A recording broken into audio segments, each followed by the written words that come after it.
Hey, it's Antrice, and welcome to another episode of the Savvy Painter Podcast.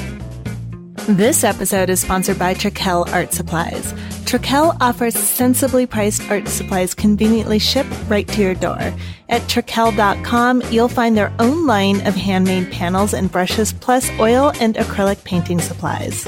So I'm really excited about this episode. Once again, you provided the questions. This week, we have Brian Trekell, who is the founder of Trekell Art Supplies, and Courtney Bridges, who's the president. They're here answering your questions about things like which brushes to use for certain techniques. I think that was a pretty popular question, so Brian and Courtney explain the differences between natural bristles and synthetics. And we even dig into how synthetics are made. We also got a lot of questions about how to care for brushes, how they're made, and how Trekell started their protein line. And we also got some great questions from Kim, Kirsten, and Jan about panels. So we spent a good chunk of time discussing substrates, why Trekell only sells their coffin-shaped panels at Halloween, and what they'd love to build in the future. So I love these podcasts because, number one, I get to hear from you directly, and I learn so much from your questions, things I'm not sure I would even think to ask. Now, before we get into this episode, I want to let you know that Trekell has generously offered a discount to Savvy Painter listeners. You can get 15% off of your purchases at Trekell.com when you use the discount code SP2018. SP as in Savvy Painter 2018. So when you go to Trekell.com, that's Trekell.com, don't forget to use that discount code at checkout. Offer excludes Golden and Gamblin products, one use per customer, and it expires on June 30th, 2018. So, hi, Brian. Thank you so much for being on the Savvy Painter podcast. Well, Antrice, it's a pleasure to be here. This is actually the first time I've gotten to see you. It was always a phone conversation prior to. So we are a art supply company. Got our foundation really in making brushes and have spanned out from there. And we also have Courtney. So, hi, Courtney. Hello, how are you doing? So tell me what you do for Trekell. Do all kinds of stuff. Mostly now I'm sticking to the marketing and going out and doing meet and greets with everybody, conventions, reaching out to people, social media, this kind of stuff. So all the fun stuff is what I get to do. Awesome. My impression is that you pretty much do everything at Trekell, but I know you have other people there. I give them credit sometimes. So we have loads of questions from some of our listeners. We got a fantastic response on this. So a lot of curious people about Trekell. So my first question is from Ashley Marie. And Ashley is asking, why paint brushes? What made you go into this business? Were you an artist looking for better brushes? I know I've tried so many different types, and yours is far superior to any I have ever used. I paint with acrylics, watercolors, gouache, and inks, and the control and fine point on the round and liner brushes are my absolute favorites. Thank you for going into this business either way, no matter what your answer is. So, why paintbrushes? I get asked all the time, are you an artist? And no, I'm not. I started in the brush business just as an employee of a company that imported brushes from Asia. They decided they wanted to go into the manufacturing business, and part of my job was to learn everything there was. Started off mostly about hair, but it just turned into making of everything. So, in my travels, I met an awful lot of people. At the time, brush making was really a cottage industry. People took the materials home and made them in their house and brought them back to the factory. It was a few small places in the world where it was done. So I spent a lot of time in Japan, in Kumano, which is their little brush making neck of the woods. And I spent quite a bit of time in Bechhofen in Germany, which is their little brush making into the woods. Those little towns, that's all everybody does that lives there is make brushes. So you just spent a lot of time learning the industry. And then when I decided to go into business for myself, I had a lot of knowledge and figured I'd better stick with what I knew. And some of this started from a backpacking trip, didn't it? I remember you talking about that. Well, yeah, that's how I ended up in Asia. I was just a traveler. That's where I ended up meeting these people is just by traveling through Japan. you meet people and find out what they're up to, and they meet you and say, well, geez, how would you like to go to work for me? Well, gee, I could use a little extra cash, sure. The world was a little bit different back in the early 80s, late 70s, and you could just travel around the world pretty easily. It wasn't expensive, and there was always all sorts of adventures to go along. I think life is a little more complicated now than it was back then. But yeah, for a young guy looking for adventure, it's a good place to be. Asia was very exciting at the time. I bet. It still seems like it would be. That sort of leads into the next question from Oriana. She was asking, how many years have you been in production? I founded the company in 1984. So we would have 33 years now. Wow. Yeah, it's been quite interesting. It's been a very rewarding 33 years. I bet.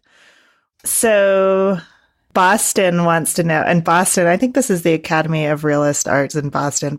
Hi, my name is Boston. I'm a representational oil painter. And my question is about the name Trekell.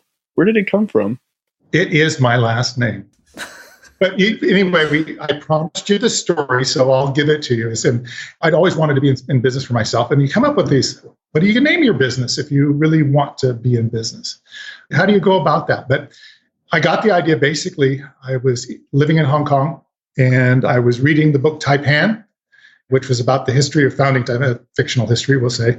But the main guy there was Stannis and Company, and it was just his name and company. I said, that's a good idea. If I ever have a business started, I'll just name it like that. But yeah, there's a lot of attraction when you live in places like Hong Kong, especially in those days when it was a colonial city, and read about, even if it is fiction, about how it came to be, and you start to get attracted to a lot of that kind of stuff. You have a much better name for that than I did. Like Wood and Company would not work. Yeah, but some people do have more of a marquee name. I don't think Trekell would be a marquee sort of name, but you would sort of, and Treese and Company wouldn't be bad. Yeah, that's a good one. See? And I'm sure you must have a middle name. But I want to tell us what it is. It's the thing about my middle name. I don't know, like if you have this experience too, but the only time I ever heard my middle name was when I was in trouble. My mom would just be like, "Aunt Treese Elizabeth Wood." You go running inside. Yeah. Kind of like the way you said that, though. I mean, you could do something with that. Yeah, I could. Yeah. The next question is from Josh, and Josh was curious about how Trekell goes about creating the professional artist sets of brushes. Are the brushes made with something specific for the artists, or is it simply the go-to brushes that particular artists use? He says the Greg Crayola set is my go-to, but he's also very interested in how the making of acrylic brushes differ from oil brushes. The Pro Team sets are basically what those artists use every day. When Greg was the first one that we did the professional brush set with, and there were certain brushes that we didn't even produce at that time that we'd made specifically for his set. And then after that set sold out, we would add them to the Trekell line. So a lot of our artists actually are giving us ideas for brushes that we should add, but they're the exact same brushes that are in the Trekell line. They're just on a fancier handle that the artist picked out and decided that they wanted and packaged. I'm kind of curious now, what are some of the conversations you had with Greg, for example, for his line? Greg is an acrylic painter, and he does fine detail. And then you also have somebody like Sean Cheatham, who is an oil painter. How did you kind of figure out their brushes? Did you just start with what they were using and then talk to them about what was working and what wasn't? I actually would just send them a bunch of brushes to try out, and then they would pick the ones that they liked the most. And Greg and Sean both like our Golden Taklon brushes. So Sean being an oil painter, he uses those, and Greg being an acrylic painter uses them too. So it's not that one was designed for acrylic or oil. They work with both mediums. That is a great segue into the next question, which is for somebody who's just starting out. This is a question that seems to come up very often. How do you know what the difference is for watercolor versus oil brushes versus acrylic? And can you switch back and forth? Oh, there's really no set definition. It depends on what your technique is and what you're trying to accomplish. Oil brushes, more often than not, are going to be stiffer. And a hog bristle is really nice and stiff, and because you're pushing a heavier paint around. Watercolor, it really just depends on how quick you want the brush to release the liquid. And that's why the natural hairs like Kolinsky are so popular, that they hold a nice point and they don't dump all the liquid immediately. But it's all really what your style and fashion is. You see watercolors that some artists make that it's all blurry and flows together, and you kind of love that. And I see watercolor paintings that I go, I can't believe you could do that with watercolor. It's so precise. So, they have to use different brushes, and they have to mix their paint maybe a little bit different. But yeah, you're going to have a stiffer brush for the most part if you're pushing a lot of heavy material around, or if you're using even a heavy body acrylic, you're going to need a little bit stiffer brush. If you're using a fluid acrylic, you might want something that isn't so heavy, so you can get in that fine detail. But if you're not a fine detail painter, then that doesn't make any difference either, does it? But no, there's no set standard. This is the questions from Susie Sullivan. She says that when she first started doing art, she went crazy buying supplies because she has no idea which brushes are for oil or watercolor. And her question is, how can I tell? How can I make that decision? So a lot of it has to do with the viscosity of whichever medium you're using and the load of the brush and how thick you're painting and how much you need to push versus... Yeah, you're going to have stiffer brushes for that. But for somebody that doesn't really know what they want, they're really going to have to just try it. You're going to sort of develop a feel, but I'm sure when you start off with art school, they kind of give you an idea that what you're going to start painting with and what you want. But if you're self-taught, which a lot of people out there are, it's just experimentation, and you develop something. And so maybe you could develop a way to watercolor paint with hog bristle. I don't know if anybody does that or not. Might be interesting to actually do that, and we'll give them some samples and say, create something with this and see what happens. Yeah, the hog bristles, I've never tried that either, but I don't imagine they would hold a lot of liquid. That seems like that would be the brush that would just kind of dump it out as soon as you... Well, actually, with hog bristle, if you're using water, it's going to swell up. It's going to absorb a lot of the liquid too. The bristles themselves. Yeah, the bristles themselves will. You might run into an issue that way, but you would always be able to create an interesting technique. Yeah. Okay, next question. Okay, I love this question.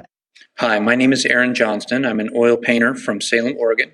I've heard of artists dipping their brushes in various oils when not in use, everything from motor oil, mineral oil, poppy oil with a small amount of clove mixed in, and even hair conditioner.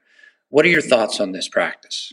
I always tell people to treat their brushes how they would treat their own hair. So would you dip your own hair in motor oil? Probably not. I wouldn't do that. Conditioner is fine. The only issue with that is when you go to rinse it out of your brush. If you're doing oil painting, then you need to let your brush dry so you don't get the water mixed in with the oil. I told Brian I don't think I was doing a very good job of marketing our brush care products since there were so many questions about how to take care of the brushes. But you definitely never want to let paint dry in it, because once acrylic dries in your brush, good luck trying to get that out. Oil, it's a little bit easier to get out, same with watercolor, but you definitely want to wash after every use. A lot of people want to leave their brushes sitting in, oil or water and let it sit overnight, and then that starts to get underneath the ferrule, and it makes the brush head loose. And I know it's not fun to clean your brushes all the time, but we have soap specifically for oil brushes and soap for water-based media that we sell on our website that we make at our factory. And then we also have our brush restore that you put in afterwards, and it kind of brings the brush back to life. You shape it back to its natural. Like if you had a round brush, you're going to want to shape it back to that point, let it dry, and then you break it out before your next use, and it's like new again. So what is the difference between the cleaning?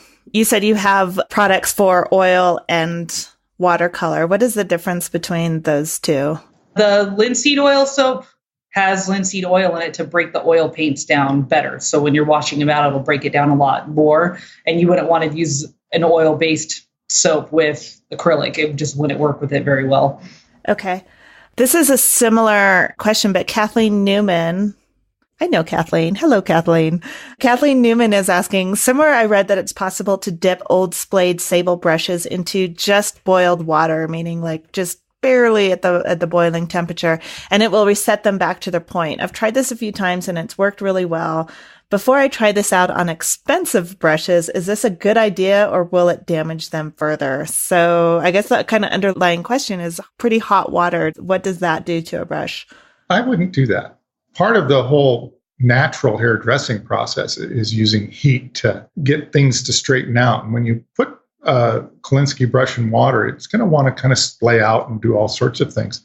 After a brush is made, a natural hair brush like that, you're actually training the hairs to come to a point.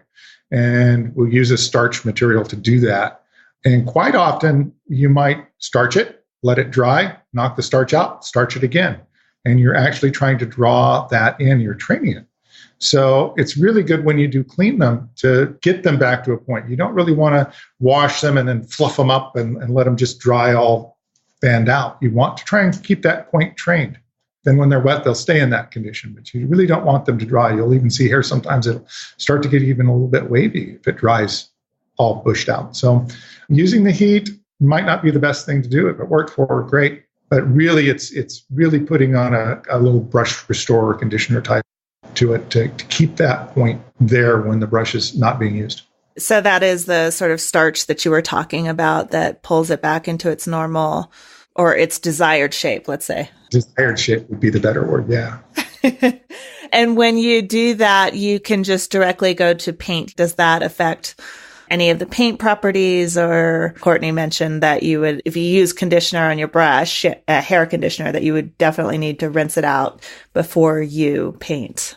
Well, the starch itself, when you start to knock it out, you'll see a little dust coming out of it, just the starch material itself. So it really is good to clean it out, depending on what you're using to get all that out. You really don't want it in your paint, I don't think. So can you just like kind of wipe it? I'm doing this visually, which does not work for a podcast, but just wipe it out on your hand or kind of flick it out, or do you need to actually wash it?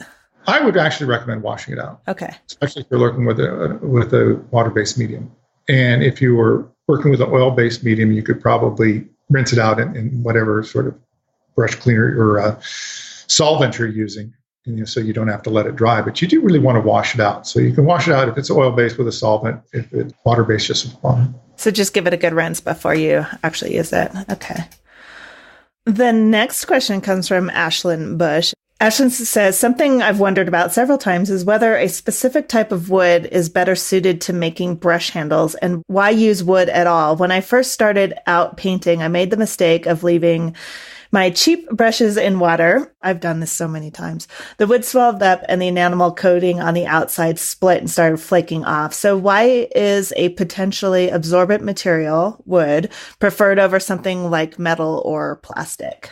Cost. Probably more than anything. But you go back to the history of brush making, and one of the things I found when I was in Bechhofen is, these people have been 200 years doing it. And to make a brush, they basically used what was available to them. So they had wood for handles. A quill brush, they couldn't make metal ferrules back then. So that's where a quill brush came from. You used a quill off of a goose or whatever and used that for your ferrule, and you wired it all together. So some people like quill brushes still, they look cool, but that's just the old style way of doing it. And you've got your natural hairs from all sorts of different animals. The synthetics weren't available back in the day. Wood works really well. It's light, it feels good. You put a lacquer finish on it, it has a nice feel to it. Plastic, with all the different shapes and sizes, you end up having to build molds that get very, very, very expensive.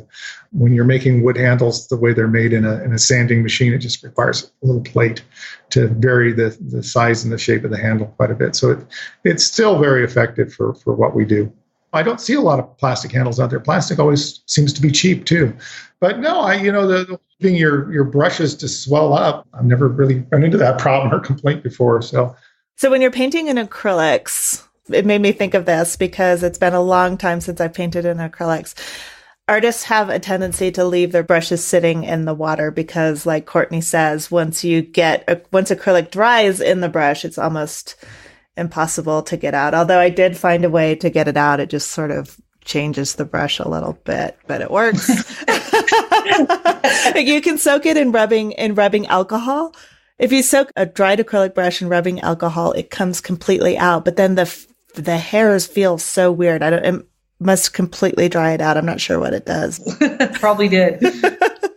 Acrylic painters do have that complaint with you have to leave your brush submerged so the paint doesn't dry in it. But then if they just have the tips in water, then the tips get bent because they're sitting. So I always find little things on Pinterest that I'll post on Instagram and Facebook. And there was a pretty cool little contraption somebody came up with where it was like a foam roller that they cut and put on the side of a bucket. So the brush could like sit in between the foam roller and just the tip of it would be in the water. So it was basically kind of hanging there and the tip wasn't pushing down on the bucket.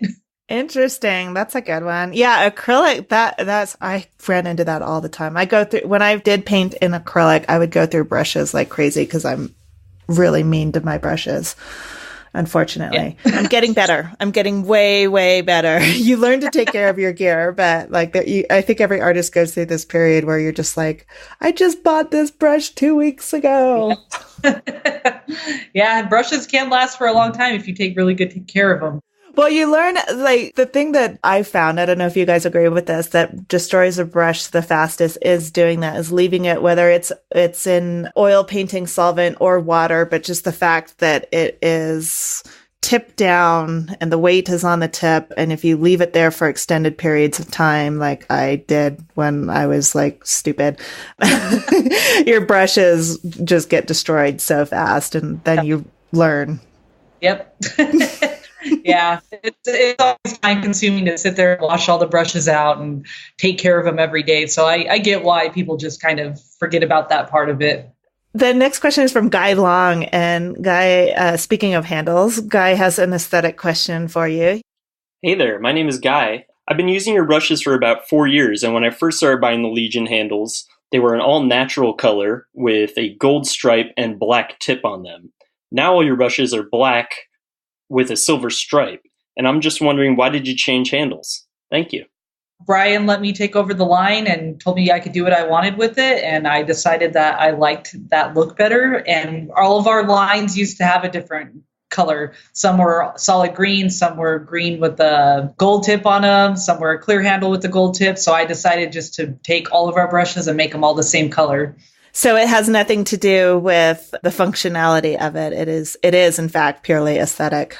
Yep, that's it. Nice. It's our signature. Yeah, signature brush now. So I mean, anytime you see an artist post anything on the internet, I can pick our brush out just from that silver band that's on it. The next question comes from Marushka Laszlo, and Marushka's asking, she has a few questions. So we'll start with number one. Somewhat similar to that topic we just talked about, why do brushes splay even after they are properly cared for? I heard it's because the string used to tie the filament was tied too high. Is that true? No. Why do they splay, Brian? Actually, if they're splaying, it's because they're either not cared for the way they should be, or the materials being used are just inferior. But quality materials, most brushes aren't tied anyway anymore. Natural hair brushes are. But they're also glued in there. And quite often, with squirrel brushes and stuff, you tie them and you actually pull the string out after you get it in the ferrule. But synthetic brushes aren't tied. So it really is more than anything just a poor quality of material, whether it be synthetic or even in the natural hairs using a poor quality or a poor process. We call it dressing. Hair gets dressed before we use it. And if that's not done right, if hair isn't treated right, then it's just not going to behave the way it should. I'm just kind of curious, where does all the bristle and the hair come from? Does it come from the US or do you bring it in from other places? Most of it originates in China. Uh-huh.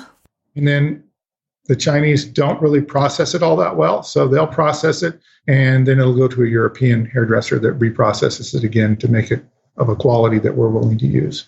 What do they do when they process it in Europe? What does that mean? Depending on the type of hair, it depends. And they heat treat it. They also use light sort of acids to changes the makeup of the hair or the proteins of the hair. And it's much more complicated than I know anything about because those are all secrets that they don't share. But if you were to buy a bundle of Kolinsky hair from China, it'd be almost unusable for what we do.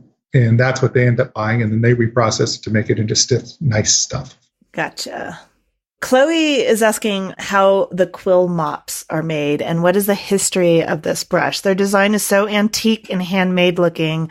I've wanted to learn about them, especially now that I've ordered one from you guys at Trekell. Thanks so much for being an awesome artist-focused company. That comes from Chloe. That's all. Well, that actually goes back to what I was saying earlier, is that in the day, we didn't have ferrules. So they used quills from large birds. Goose used probably most of anything as a ferrule, and you wrap it around and then you use wire to tie it. So you basically have a cylindrical tube made from a quill. You put hair in one end and you stuff the handle in the other, and you use some sort of wire that doesn't corrode to attach it all together. And so, yeah, it is very antique because that's the old days. But it's something that's sort of hung around, so we still do that kind of stuff, except we don't use quills anymore. We use a piece of flat plastic too, but it's still the same effect. You mentioned earlier that some of the brushes, in response to the question about the string, that some are glued and some are in a ferrule. So this might seem like a dumb question, but how does that work? When do you need to glue a brush versus crimp it, I guess? I'm not even sure how. They just magically work for me. That's all I know. Yeah, it's all magic, actually. That's So Trekell, Brian waves his magic wand and then boom. Yeah, that's the end of that. No, all the filament is glued into the ferrule. It's just whether you've used to tie them, because you will tie a natural hair brush and you'll actually roll it in your fingers to get the desired shape. Those are some of the techniques, but all of the filament is always glued into the ferrule. And then a ferrule is attached to a handle with a crimp, which is just a machine that grabs a hold of it and squeezes it. We actually glue them and crimp them because we want to make sure that they're, if the wood swells too much, it'll loosen up the crimp. Sometimes if you ever have a brush that gets loose, that's because it's swelled in water too long or whatever. And so to avoid that, we glue them and crimp them so there really isn't any problem there. But a lot of makers don't go through that extra step. The tying is really more of a technique depending on what material you're using. Gotcha. Next question comes from Sarah Sedgwick, and Sarah says, I just bought my first Trekell brushes and I'm loving them. My question is about brush sizes and why you make some shapes and not others in each type of brush. Why aren't there round opals, and why is a long flat in the golden Taklon but not a regular flat? Also, follow-up question about brush sizing. The numbers, is that determined by each brush maker individually, or is there a standard system for numbering brush sizes across brands? Thank you. The reason the opal brushes don't have rounds, or the only shapes we have right now are flat and filberts, are because we just added them to the line. And we always start off with the flats and the filberts to kind of do a trial run, see if people are interested in them. We're going to invest and put the whole line together. So we always just kind of want to feel it out. And with the long flats being in the golden Taklon line, that was actually a suggestion for one of our artists. And because our Taklon sells, those are our top selling brushes, we can pretty much add anything to that line and we know that those will take off. So it's always, we just want to feel the market out first before we go forward with anything. The sizing on the ferrules, I think Brian would kind of know better why they do that, because I understand, a size 0 in a hog bristle is not a size 0 in a Taklon brush. They're totally different. It's like women's jeans, right? They're never the same. Not at all. I think you guys have the answer to the question. Sizing actually varies by country. And so if you're an English brush maker, your sizes are different than a German brush maker or a Japanese brush maker. Huh. But it is sort of interesting that if the brush is on a short handle or a long handle, it may have this maybe exactly the same size brush, but a different number. Really? So there is a tradition that goes along with that. Our Taklon brushes, let's say a number 2 round on a long handle is a number 1 round on a short handle. They're the exact same size, but depending on the handle is what we're going to label it. And it's just the round brushes that do that. And I think it has to do with a short handle is going to be used for more like a watercolor. So those sizes go with like a watercolor size, whereas the long handles will be used for oil painting. So those go more with the oil painting size. It's very, very strange. It's really fun to try to explain that to artists too. Yeah. And if you guys could see my face right now, you listening, I kind of look like a puppy that's hearing a weird noise. I'm just like, what? Yeah. Yep. Well, it does make it difficult for the consumer, because if they've got a certain brand of brush and it's a number 12 and they go buy our number 12 and it turns out to be something different, they're going to be confused. But there is no real standard. Make one, Brian. The Trekell standard. Yeah. But we do have sizing charts on our website for that reason. Yeah. So you can see if you want to buy a 0, you'll know if it's close to what you're wanting or way off. If you're good with a ruler. Yes. And is it metric or is it We were still with inches. Can you believe that? Yeah. We don't have any metric on there. Nope. No. We're gonna be American to the end. There you go. I was so against the metric system until I moved to Argentina, and then I was like, oh my gosh, it's so easy. Why isn't everybody doing this? It's a mental exercise. We have to calculate how many sixteenths is in. Exactly. I know. It just makes us really good at fractions.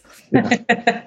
Marcia Geiger is saying, I'm a huge fan of the way natural mongoose brushes handle, so my holy grail is to find a synthetic version that handles like the real thing. These filaments come from rather large chemical companies. They come up with stuff that fits the bill the best they can. I don't know if it's really possible to make a synthetic filament that would actually imitate mongoose or Kolinsky or hog bristle for that matter. I don't think it's really possible. Maybe if somebody had millions and millions of dollars to spend to do it. This is what they've come up with. And some of it gets rather expensive. That's why the Legion brand is an expensive line. And it's because the material we put into it's not cheap. But the Legion is kind of a medium stiffness, hog bristle being very stiff, Legion in the middle. That's where mongoose was popular. It's stiffer than Kolinsky, but not as stiff as hog bristle. So got it. I'm just curious, when I was speaking to Gamblin and they were telling me that earth-colored pigments come from cement companies, and they're the ones that sort of determine some of that. So I'm so curious about these companies that make the synthetic filaments. Are these artist companies, or is this actually they're making this for something else and it just happens to work for artists? It's chemical companies, and it's a filament that, well, it's a tapered filament, and I don't know what else they use it in, but anybody that's making filaments, whether it be for carpet or curtains or whatever, it's that sort of business. Right. It wasn't an art brush company that went out and developed tapered filaments. Right, which is why it's probably that and the fact that it sounds like it's decades of R&D. It's a rather large market. I mean, there are a lot of paintbrushes are made, be it artist brushes or paint your house brushes that are all using synthetic filaments of some way, shape, or form. So there is it is a huge market for these people, but it's not something that they can spend that much time trying to invent something that's just perfect. And I don't know if you really trying to match something natural hair is not going to probably ever happen. We get close, and natural hair is slowly disappearing. The availability gets more and more difficult, which raises the price higher and higher. And so 50 years from now, will people have any natural hair brushes? That's a good question. Probably not. It'll all be synthetic. So we better just get used to it. But, the better part of our line is synthetic. And, some of the synthetic squirrels and stuff like that actually are quite neat, I think. Next question comes from Colleen White. And Colleen's wondering, she says, is it true that I should not use brushes interchangeably between acrylics and oils? So let's say you're using Taklon, for example, and you're using acrylics and oils. Should you have your Taklon set aside for oils and then your Taklon set aside for acrylics? That's a really good question. I don't know if I have the right answer for it. I feel like if you clean your brushes well enough in between uses, you could do that, but that would be a lot of work. I would keep them separated just because of the oils from the oil paint. You wouldn't want that mixing in with your acrylics and vice versa. So, I mean, if you're really good about cleaning your brushes, then maybe. Fair enough. Annette is asking, how can I get my paintings to be smooth without paint strokes and canvas texture? I'm interested more in color and imagery than physical paint application. What materials and implements would I use for this? So no texture. She would first, for canvas, she would have to make sure that she's using something that doesn't have much texture on it. So canvas always seems to have a tooth to it. So she might want to switch over to something that's gessoed so she can sand it down as smooth as she wants. For brushes, she would want to use, I don't know if she's asking about our brushes, but our Spectrum line doesn't have any texture in the filament. Those are the smoothest brushes that you can get for us. And so it also depends on her technique, how she's applying the paint. There's a lot of people that use our Taklon brushes. Tony Sear and I, our pro team artist, he uses our Taklon brushes and you don't see any texture in his paintings at all. Mm-hmm.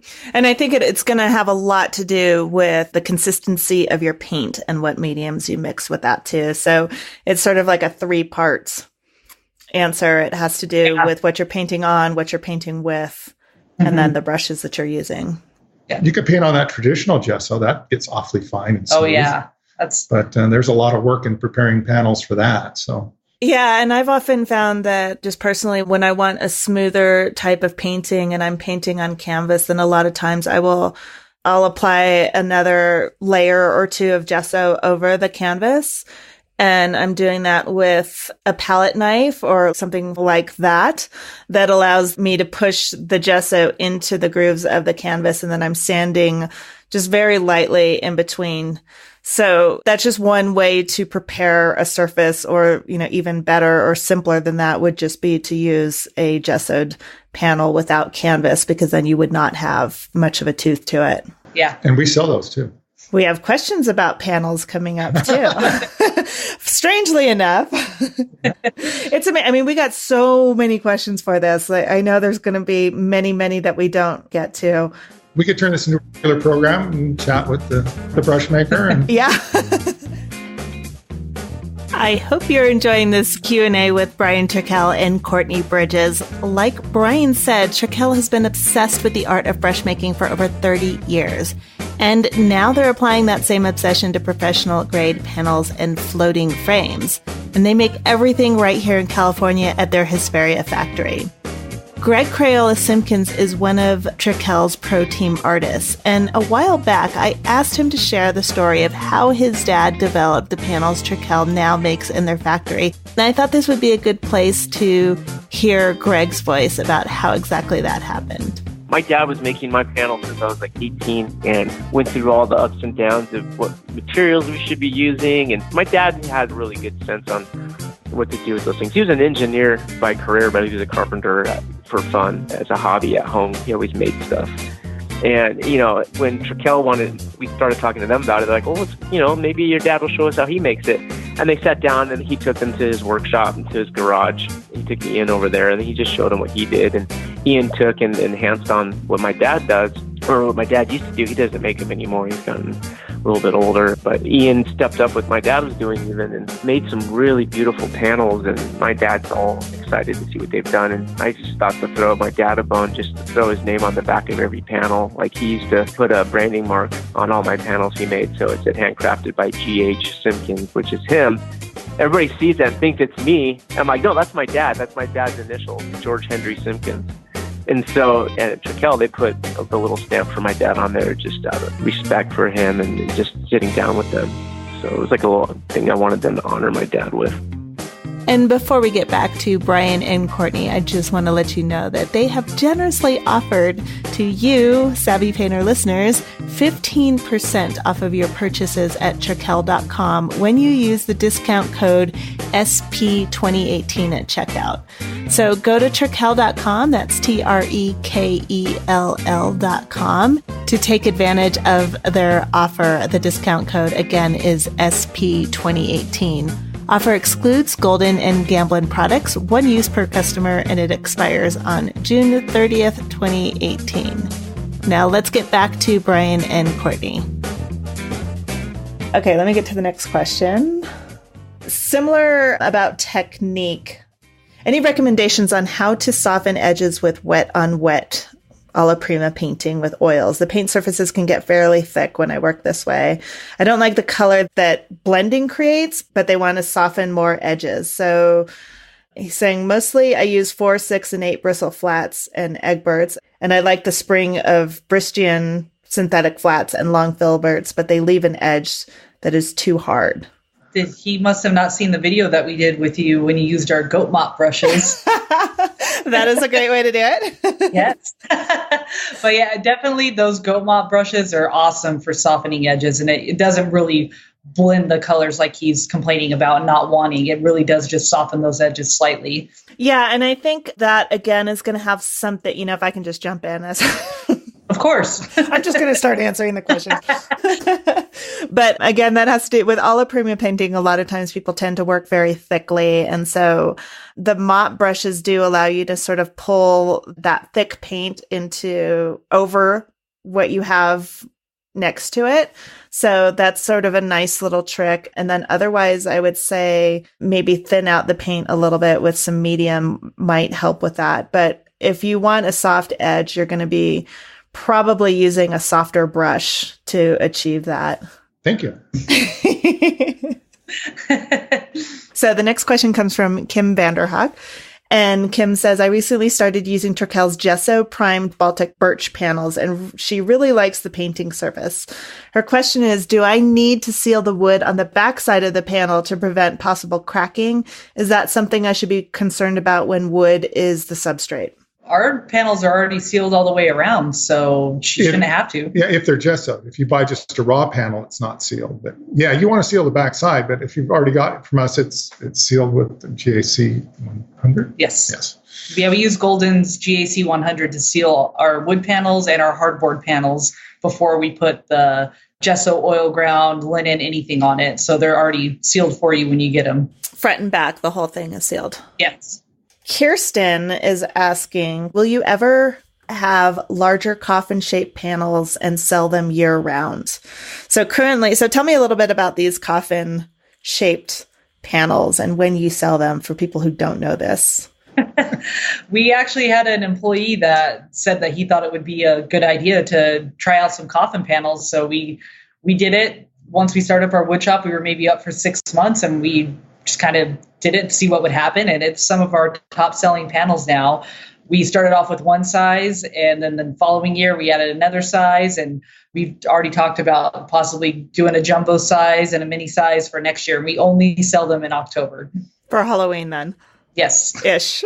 Yes. What sizes do you have them in then? We just call them our small and large. So the smalls are about 17 inches, 14 inches high, and the larges are around 20, 21 inches, I believe. They're smaller, but we want to do, how big were we going on the jumbo? We were thinking about 6 feet, but we were thinking about doing a life-size panel and having somebody paint it. paint themselves into it. That's the idea. That would be really fun. That would be really fun. We're thinking maybe going up to 28, 30 inches, maybe for the large, and then doing the mini one, 10-inch panel or something like that. Leaving it up all year long doesn't really get people excited because they know they can get it whenever they want. So we like to do it around October because then we can stock up early in advance and just be ready for it when it gets here. Nice. Next question is from Jan Walker, and Jan is asking, how do you decide which is the best wood to use for your wood panels? What properties are the most important? Baltic birch is just the mainstay of everything. It's a high quality plywood, and everybody uses it. It's pretty impressive stuff. And I think because birch is considered a hardwood, but it's kind of on the soft scale of hardwoods, you're not going to run into the cost of something like maple or something like that. And maple would be actually just a veneer put on maybe some fir or something like that, plywood. So with the Baltic birch, it comes from the northern part of Europe, and it is 100% birch, both sides in the middle a whole bit. And everybody just sort of used it. We really didn't do a lot of research into other possibilities, because it's commonly known to be a really high quality hardwood, but not too hard type of plywood. And the surface is very, very smooth for painting. People love it. Yeah, that would be one of the first most important. And then we start asking questions about longevity. I think that seems to be the typical artist thing. First is like, how does it feel for me when I paint it? And then the next is, what are the archival issues with this?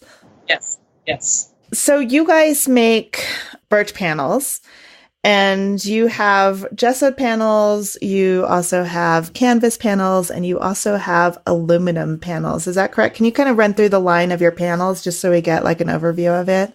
The substrates that we have would be our birch, hardboard, aluminum composite, and gator foam. And then the finishes that we have for those are the gesso. We use Gamblin oil ground. We just added to the line. We use Clausen's linen, and then we use Arches watercolor paper on some of them too. I know that I'm missing some more finishes. We have lead prime linen that we use from A&E Arts Canvas back in New York. They do all the lead priming. That's a very, very nice linen. And I think that's about it. Clausen's is available in acrylic and oil. Yeah. Gesso, so depending on what you're painting with. Yeah. So there's about 6 finishes and then 4 substrates that you can mix and match. Okay, so we've got the canvas. So I used to paint on metal because I thought it was really experimental and fun. So I'm kind of surprised to see that now that it's part of your line, because of course it's only me who thought of that. No, but and I would do it very, very different. differently, but you guys prepare it very, very well. For you guys, what made you decide to start offering it with aluminum, and what are the advantages of that? I had a artist, our good friend Matt Hurtado. He just actually lives across the street from the factory.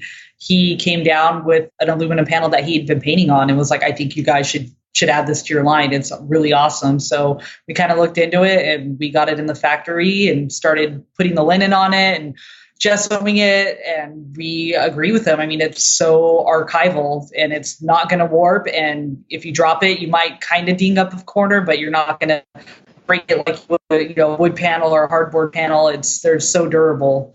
So it's a really, really nice substrate, and it's kind of cutting edge and new, and hasn't caught on 100% in the art world, but we're seeing a lot more people buying it. Right. And so you have that gessoed or cover, or any of the substrate, any of the finishes, I should say, are available on that, including the watercolor paper? Yeah. Okay. Next question comes from Richard Harvey. And Richard's asking, how do you create the wood floating panels? I've never seen such quality work in any product such as yours. That's very nice of you, Richard. I'm proud to share your name to my fellow artists. I'll be ordering more floating frames and panels for an upcoming show. I hope you have them in stock. Keep up the great work. So the question is, how do you create the wood floating panels? Well, the floater, we have cradle panels, and then we have a floater frame that can be used with that. And really, floater frames really make a piece stand out without detracting from it. We get these massive hand-carved frames that they used to put on pictures. That was part of the artwork in and of itself. But if we're just trying to highlight the actual painting itself, something very simple like a floater frame really adds an awful lot. Instead of just being block that's sitting out there, now it's got a little reveal to it. It's got a little shadow around it. They've been around. We didn't invent them by any means. But what we tried to do was figure out a way to make them cost effective, because they can be very expensive depending on where you go to buy them. And that's all we've really accomplished. We don't give a lot of different possibilities. In fact, you're going to get just one size. It's going to have a 1/2-inch frame, and it's going to have a 1/4-inch gap, and it's going to have a 1/4-inch reveal. And that's it. We don't really give a lot of choices out there because we don't feel it's necessary, at least at this point. And when you get too many choices, then it just becomes more and more expensive for everybody. So they're made to fit our panels. They are quite striking. We've got some new things in the works to make them even more striking and more interesting, but everything takes a little bit of time. All of these are kind of handcrafted in your factory in Hesperia, right? Yeah, we've got a team of woodworkers that slave away at this. But yeah, it's kind of fun because working with wood is fun. It's creative in that way also. Right. And then we know what we're doing. We're making things that people are going to paint on and enjoy that way. So it's a lot of fun. Probably better than working in a cabinet shop. You guys started out making just brushes, and you've been sort of expanding the line. Can you talk a little bit about how you decided to go from brushes and then into panels? Actually, a lot of the things that we do come from the artists that we work with. And we had the idea to add paint to the line maybe 3 or 4 years ago. And I was talking to our pro team artist, Greg, about it. And he was like, well, if you guys are going to add paint, he's like, you need to also add a substrate. And he was like, my dad makes mine and he would love to show you guys how to do it. So I told Brian about it, and we went down, hung out with Greg's dad, and he showed us how to do it. And then we've just been in business ever since doing that. And then Gamblin, we kind of built a relationship with them. And I kind of asked them, what do you guys think about us selling your product on our website? And they were all about it. Same with Golden, both amazing companies to work with. And we are currently working with General Pencils to get them on our website too. And it's just fun to have the brushes on the website, but it's also a good idea to have more things for the artist to buy so they don't have to go to multiple websites to get all these different things. They can come to our website and do a one-stop shop. Mm-hmm.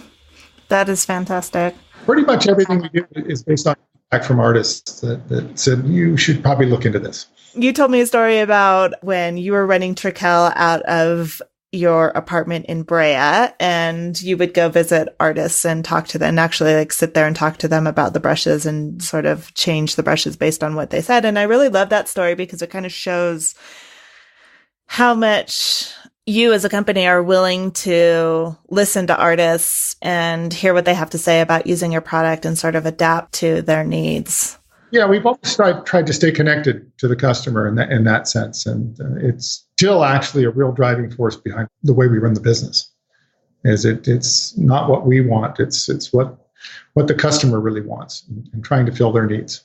This question comes from Donald, and Donald is asking, one of the elusive qualities distinguishing a good brush from a poor one is spring. How do you measure spring in a brush?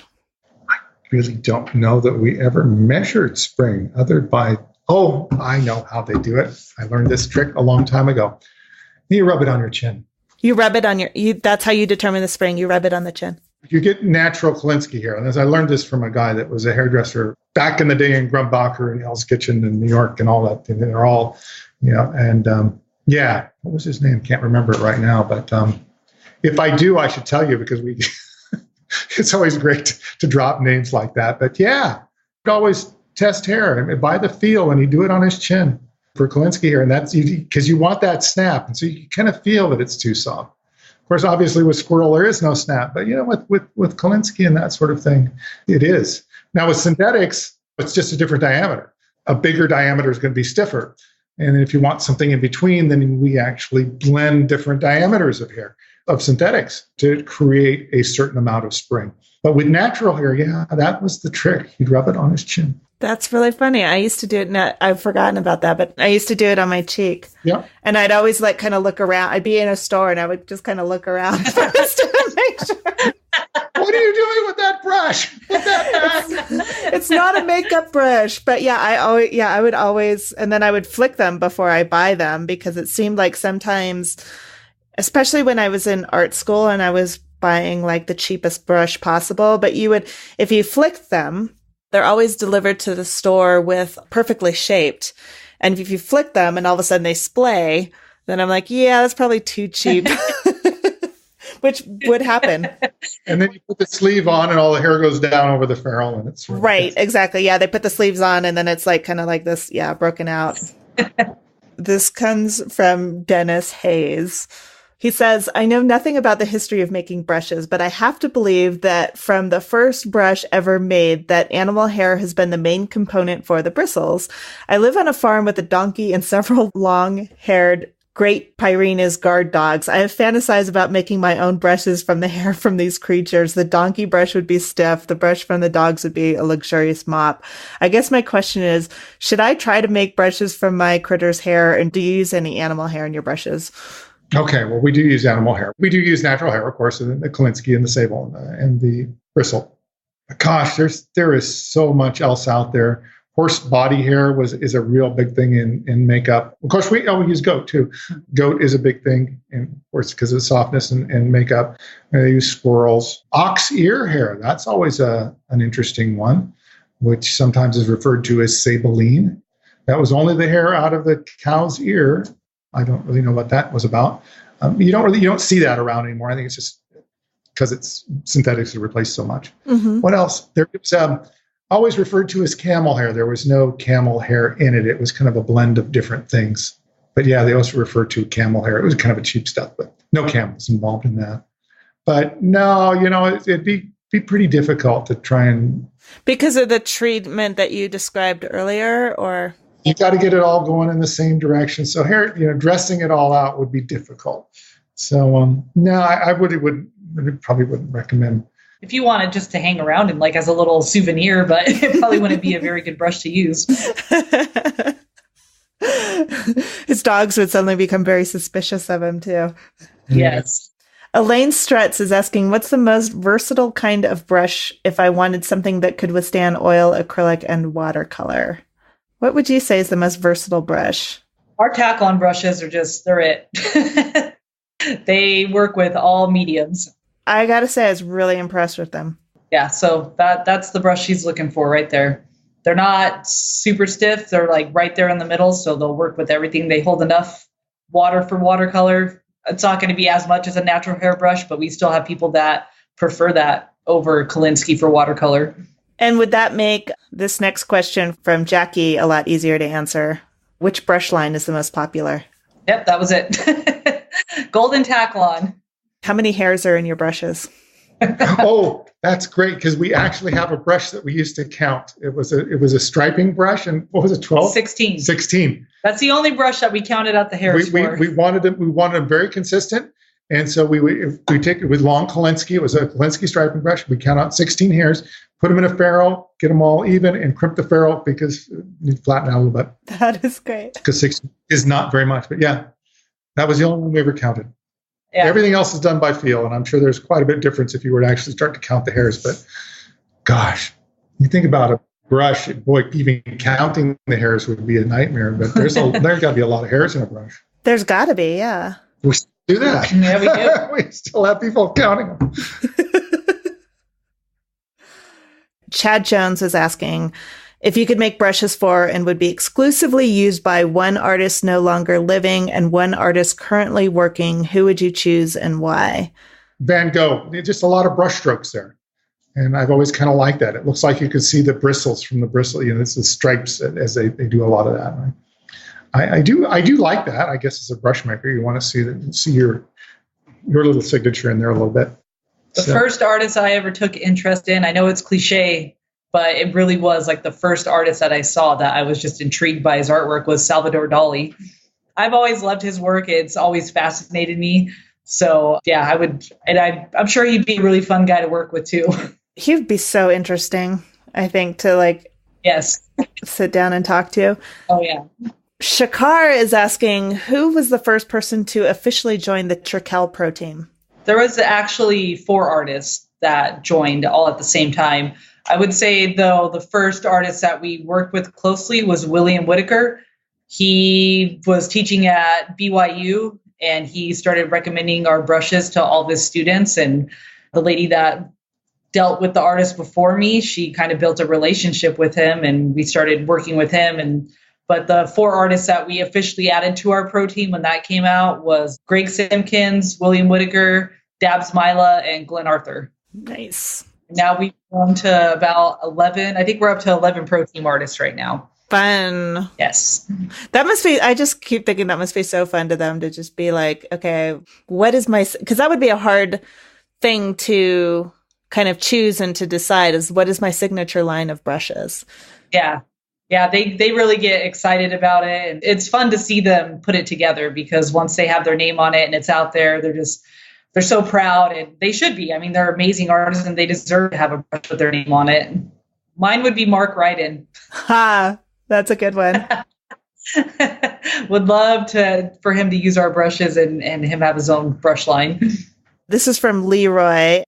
Okay, my question for you was, what should I use to clean my brush before I'm ready to paint without harming the brush? Was lacquer thinner too strong to clean the oil out of? Did I preserve my brush? And if so, let me know something that will not harm my brushes, please. That's the question I have for you because right now I'm a little confused about that. Thank you. Well, it depends on what he's painting. And we have soap for acrylics and we have soap for oils. And you probably have to clean them when you're done painting, not so they are clean before you start. But it's not a clean and then use, it's a use and then clean sort of deal. But yeah, we have 2 products, actually 3, because the Brush Restore works really good too. And if you're only using one medium, then it's easy. You don't have to buy all 3, you just have to buy 2 of them. But if you were using lots of mediums, you've got 2 different soaps and a Brush Restore to use. And it's really just washing them out in warm water and making sure they're really, really, really clean. Okay, so we'll get technical here because obviously there's lots and lots of stories and misconceptions and myths about cleaning your brushes. So let's get really technical on this, on how you actually clean your brush. So now there's some people I know that say you wash it on your hands. You basically are you've got this lathered up brush and you're kind of rubbing it back and forth on your hand to get all the stuff out because, all of the pigments and whatever out.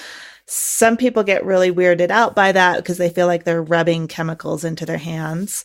Then there are brush cleaners and millions of variations of this. So when I was in school and had no money, I would literally take a tuna fish can and poke holes in it and then put that kind of face down so that the top side didn't have the punched through part. It was all nice and smooth. And I would just rub my paints back and forth on that. And then there's lots of brush cleaners that have that sort of, like, it's a piece of metal that has basically holes poked through it. And most of the time, those holes are actually a little bit rounded.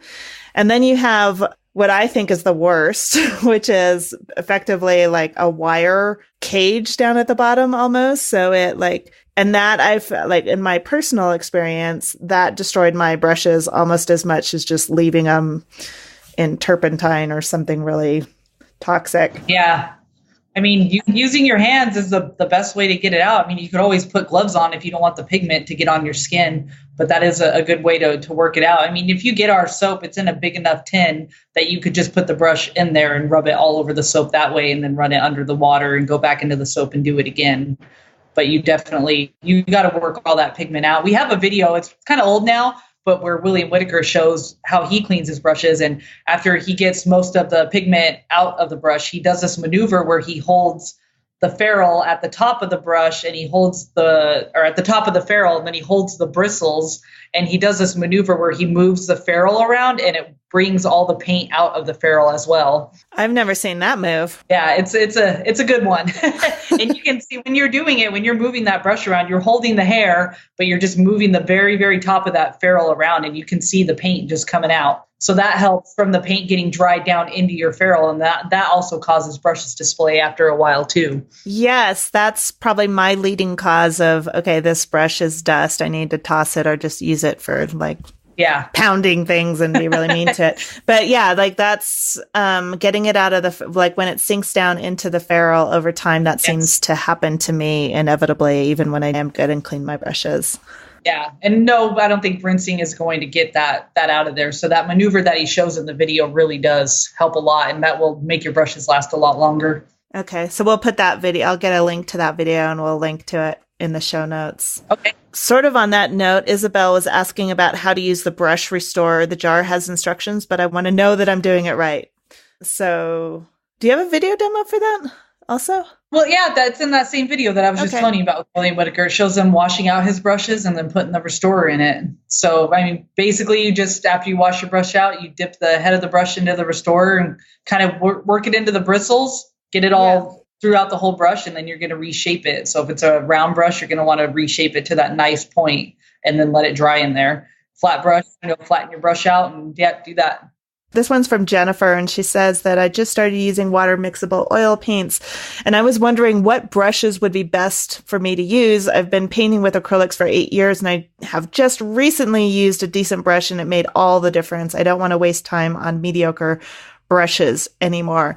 Is that about quality of brushes, or is that about... I think she's talking about quality of brushes, but because she's switching mediums to the water mixable oil, she's kind of wondering what brush she should use for that. Yeah. And I think the answer is Taklon. The Taklon brushes. I think probably the water mixable oil paints are going to be a little bit stiffer than the acrylics, I would assume, depending obviously on how you mix it and what, like how thick, if you're using thickeners in the acrylics. But I would also think maybe you might want to try something stiffer, a bristle brush. So if you're used to painting kind of like a medium viscosity with the acrylics and you tend to mix your oil paints to that same sort of viscosity, then I think that Taklon brush would be perfect. But if you're going really straight out of the tube thick, then I would say play with the bristles, the hog bristles. Just to see the difference in it. Maybe just get one or two and see if you like that thickness of it. Yeah, exactly. I was just thinking more along the lines of like a brush that you would use for acrylic and then switching over to the water mixable oils. The Taklon would be a nice transition. Yeah. Yeah. I mean, I think like in general for brushes, the tendency is hog bristle for oil paints because they're stiffer, like we talked about. And then with the watercolors, you want something like Brian said that will hold it. But just kind of like in the same way, I kind of talk about this a lot on the podcast. Also, really the only way that you can get a lot of the answers that you're looking for is to kind of paint your way through it. So there's these tendencies, but there's also, you can break all these rules and just play and find what suits your style the best. There's so many variations, and there's in both how you mix the paint, what you're painting on, and the stiffness of the brush. And that gives you a lot to experiment with and just make a mess with in a good way. Like have fun making a big mess and playing. Yes, exactly. All right. Well, thank you both for coming in and answering all these questions. I really appreciate it. It was a lot of fun. You're welcome. And we'd like to thank everybody for submitting all those questions. It was kind of overwhelming. I didn't expect such a big response. Hey, it's been great, Andres. Really, thanks for having us. Before we go, I want to thank everyone who submitted questions for Trekell. I love hearing from you guys, so thank you so much for helping me make this episode. Do me a favor if you can. If you enjoyed this episode, share it with a friend and let Trekell know. You can follow them on Instagram at Trekell Art Supplies. Also, don't forget to take advantage of your discount code. Get 15% off of your purchases at Trekell.com when you use the discount code SP2018. This offer excludes Golden and Gamblin products, 1 use per customer, and it expires on June 30th, 2018. I'm deeply saddened to tell you that since we recorded this episode, we learned that Bill Whitaker has passed away. Bill was one of the first artists who helped promote the Trekell art brush line, and he became a close friend to Courtney and Brian. Our hearts go out to his wife Sandra, his family and friends, and the many lives that he's touched.